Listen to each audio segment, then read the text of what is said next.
ভারতবর্ষে একজন আলেম সানাউল্লাহ রহমাতুল্লাহ আলাই, উনি বলেছিলেন বহাসের সময় যে আরে আল্লাহ তো বলেছেন আহমদ, তুই তো গোলাম আহমদ। সে বলল যে হ্যাঁ, আমার নাম আসলে আহমদ, আমার আব্বা ভুল করে রেখেছেন গোলাম আহমদ, গোলামটা বাদ দিলে আমি আহমদ। সানাউল্লাহ রহমতুল্লাহ আলাই বললেন যে ঠিক আছে, আমার নাম সানা আল্লাহ, সানাটা আমার আব্বা ভুল করেছেন, আমার নাম আসলে আল্লাহ। আমি আল্লাহ হয়ে বলছি, তোর মতো আহাম্মককে আমি নবী করে পাঠাই নাই। আমরা ইনশাআল্লাহ পরে যদি সুযোগে আলোচনা করব।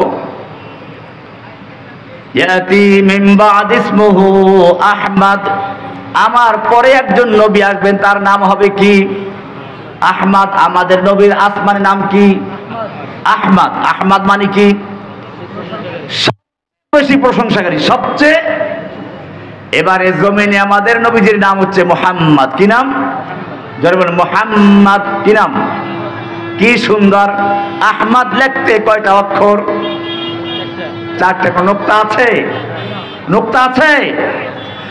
আহমদ নামের মধ্যে কোনো নুকতা নেই, মুহাম্মাদের মধ্যেও কোনো নুকতা নেই। আছে নাকি? আল্লাহ লিখতে কোনো নুকতা আছে? আল্লাহ লিখতে যে কয়টা অক্ষর, একটার অক্ষরে নুকতা নাই। আল্লাহ রাব্বুল আলামিন জানিয়ে দিলেন আমার নবীর নামের মধ্যে যেমন কোনো নুকতা নাই, এমনি ভাবে নবীর চরিত্রের মধ্যেও কোনো কালো দাগের নাই, কোনো নুকতা নাই। সুবহানাল্লাহ। ইন্নাকা লাআলা খুলুকিন আযীম, হে নবী আপনাকে আমি মহান চরিত্রের অধিকারী করে পাঠিয়েছি। সার্টিফাই করছেন কে? না দুনিয়ার কোন মেম্বার, চেয়ারম্যান? আহমদ, মুহাম্মদ। মুহাম্মদ মানে কি? মুহাম্মদ মানে হচ্ছে সর্বাধিক প্রশংসিত। মুহাম্মদ মানে কি? তার মানে জমিনে যত মানুষ আগমন করেছে বা যত কিছু তাদের মধ্যে যার প্রশংসা সবচেয়ে বেশি হয়েছে তিনি হচ্ছেন মুহাম্মদ। তিনি কি? মুহাম্মদ। কি সুন্দর নাম মুহাম্মদ। যদি বলেন মুহাম্মদ বলতে গেলে ঠোঁট মিলে যায়, মুহাম্মদ বলতে গেলে ঠোঁট দুটো মিলে যায়। আল্লাহ রাব্বুল আলামিন জানিয়ে দিলেন যেই নবীর নাম বলতে গিয়ে ঠোঁট মিলে যায়, সেই নবীর আদর্শ যদি কোনো সমাজ বাস্তবায়ন করে, কোনো দেশ বাস্তবায়ন করে, তাহলে সেই দেশের মানুষের অন্তরের সঙ্গে অন্তরে মিল হয়ে যায়। মুহাম্মদ প্রশংসিত, যার প্রশংসা পাথরে করলে শেষ হয় না, মাছ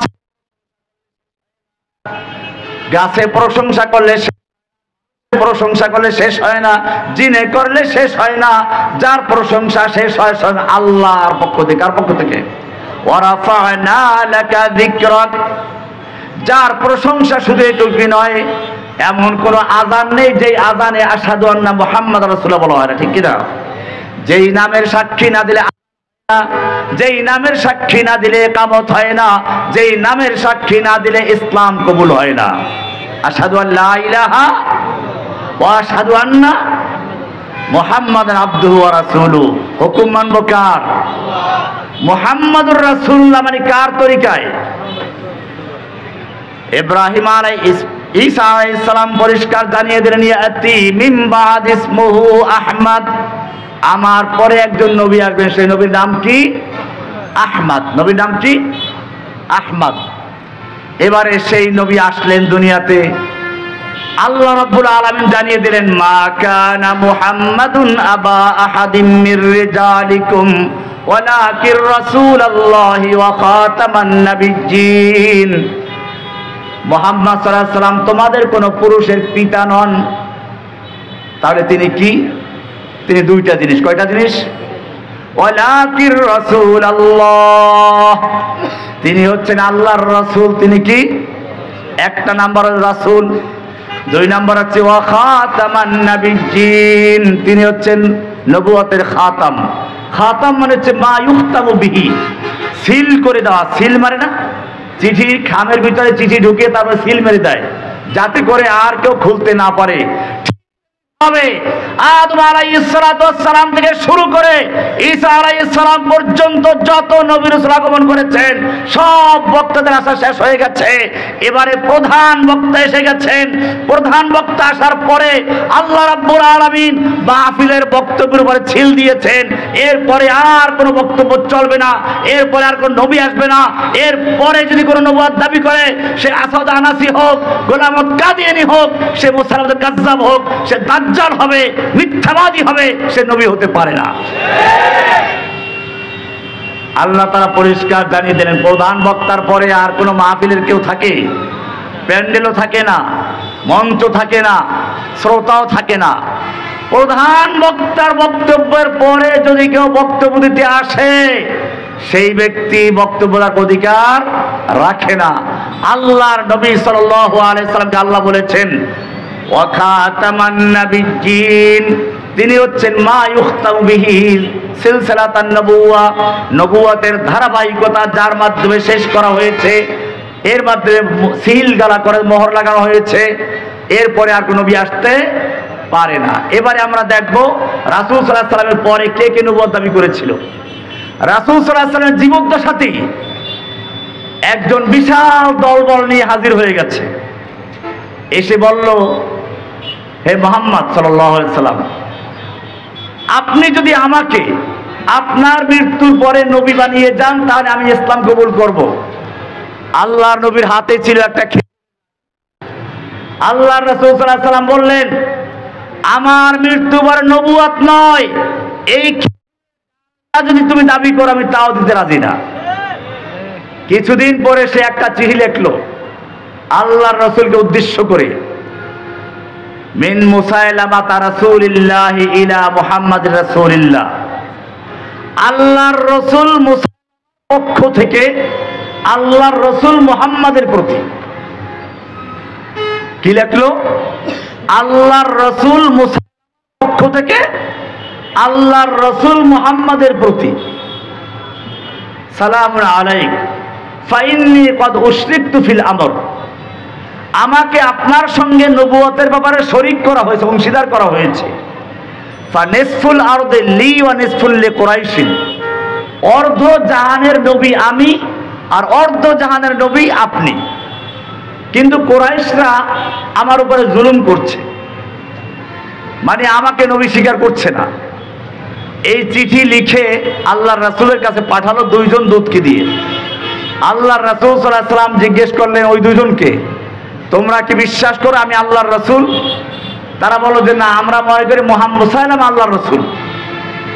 আল্লাহর রাসূল সাল্লাল্লাহু আলাইহি সাল্লাম বললেন, পিয়নদেরকে হত্যা করা যদি আইন বহির্ভূত না হতো আমি তোমাদের হত্যা করে দিতাম। এরপরে আল্লাহর রাসূল একটা চিঠি লিখলেন, মিন মুহাম্মাদির রাসূলিল্লাহি ইলা মুসাইলামাতাল কাজ্জাব, আল্লাহর রাসূল মুহাম্মাদের পক্ষ মিথ্যাবাদী মুসাইলামার প্রতি, সালামুন আলা মান ইত্তাবাল হুদা, সালাম ওই ব্যক্তির জন্য যে হেদায়েত অনুসরণ করেছে। এরপরে লিখলেন, ইন্নাল আরদা কুল্লাহা লিল্লাহ, গোটা পৃথিবীর মালিক আল্লাহ, ইউরিসুহা মান ইয়াশা, আল্লাহ যাকে ইচ্ছা তাকে নেতৃত্ব দান করেন। তোকে আমি বলবো ইসলামের জন্য ইসলাম কবুল কর। এই চিঠি নিয়ে একজন সাহাবী চলে গেলেন। সেই সাহাবীকে মুসাইলামা জিজ্ঞেস করলো, আমি যে আল্লাহর রাসূল এটা বিশ্বাস করো কিনা? সাহাবী বললেন, আমি মুহাম্মদ সাল্লাল্লাহু আলাইহি সাল্লাম, তুমি না। এই লোকটা প্রথমে সেই সাহাবীর হাত কেটে ফেললো, পা কেটে ফেললো, এইভাবে তাকে অঙ্গ প্রত্যেকটা কেটে কেটে তাকে হত্যা করা হয়।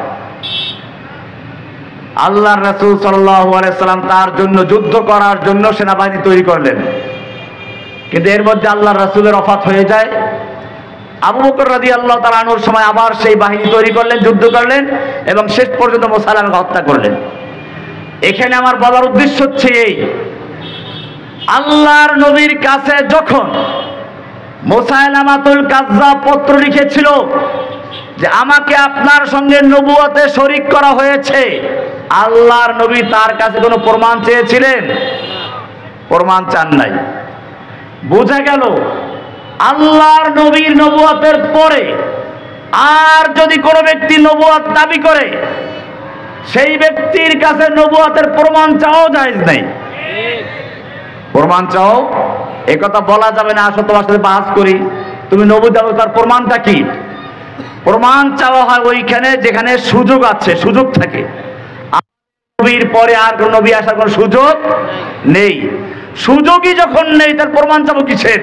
এই জন্য মনে রাখতে হবে, আল্লাহর নবী সাল্লাল্লাহু আলাইহি ওয়াসাল্লামকে যখন মুসাইলামাতুল কাযযাব পত্র লিখেছিল, যেখানে সে বলেছিল আপনার নবুয়তের ব্যাপারে শরীক করা হয়েছে, অংশীদার করা হয়েছে, আল্লাহর নবী তার কাছে কোনো প্রমাণও চান নাই। প্রমাণ চান নাই কেন? কারণ নবী আসার কোনো, যেখানে সুযোগ নেই সেখানে প্রমাণ চাওয়ার কোনো দরকার নেই। সুতরাং মনে রাখতে হবে, আল্লাহর নবীর মৃত্যুর পর মুসাইলামাতুল কাযযাবের ব্যাপারে যেমন বিনা দলিলে সে কাফের, তারপরে যত নবী দাবি এসেছে, সে হোক মুসাইলামাতুল কাযযাব, সে হোক গোলাম আহমদ কাদিনী, বিনা দলিলে কাফের। বিনা দলিলে।